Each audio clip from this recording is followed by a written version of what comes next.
Bonjour, aujourd'hui on se prépare à partir avec l'équipe Sorso Jason pour une sortie d'endurance.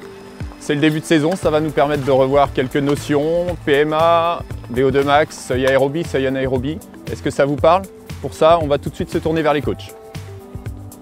La VO2 max, c'est la consommation maximale d'oxygène à une intensité maximale aérobie. Par exemple, lors d'un test en laboratoire, c'est la dernière valeur de consommation d'oxygène où le système cardiovasculaire et musculaire sont au maximum. Pourquoi c'est important de connaître sa VO2 max? Il est nécessaire de la connaître pour connaître sa capacité maximale d'intensité et pouvoir étager toutes les allures d'entraînement pour se perfectionner sur le terrain. La fréquence cardiaque maximale est la fréquence cardiaque qui intervient à VO2 max.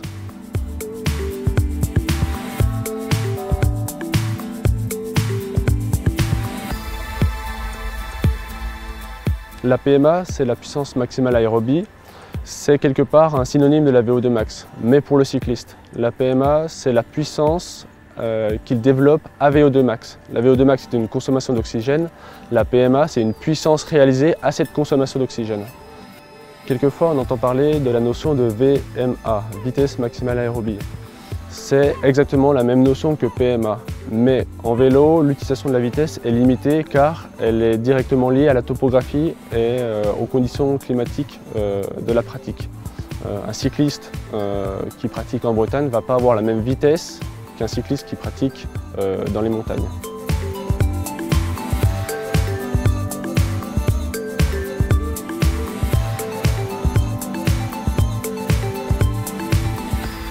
Pour connaître l'intensité de travail, on a plusieurs outils.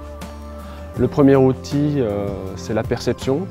Donc, comme par exemple, si on fait un travail de seuil anaérobie, la perception sera un large essoufflement, du mal à parler, les jambes qui commencent à brûler. Voilà, tous ces petits repères, en fait, ils sont essentiels et finalement, ils ne coûtent rien. Il n'y a pas besoin de matériel pour.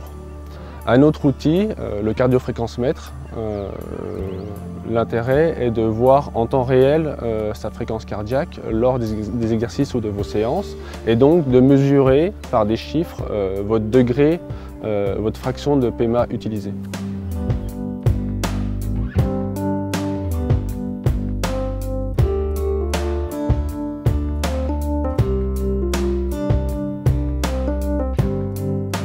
Un autre outil existe depuis maintenant quelques années, c'est le capteur de puissance. Donc le principe est d'interroger l'énergie qui est déployée sur les pédales. C'est une notion qui est encore assez récente mais qui va dans l'avenir s'étendre, qui va un petit peu remplacer le cardiofréquencemètre. C'est le même principe que la fréquence cardiaque. On peut voir en instantané la puissance développée tout au long du parcours et donc d'ajuster légitimement la fraction de PMA utilisée.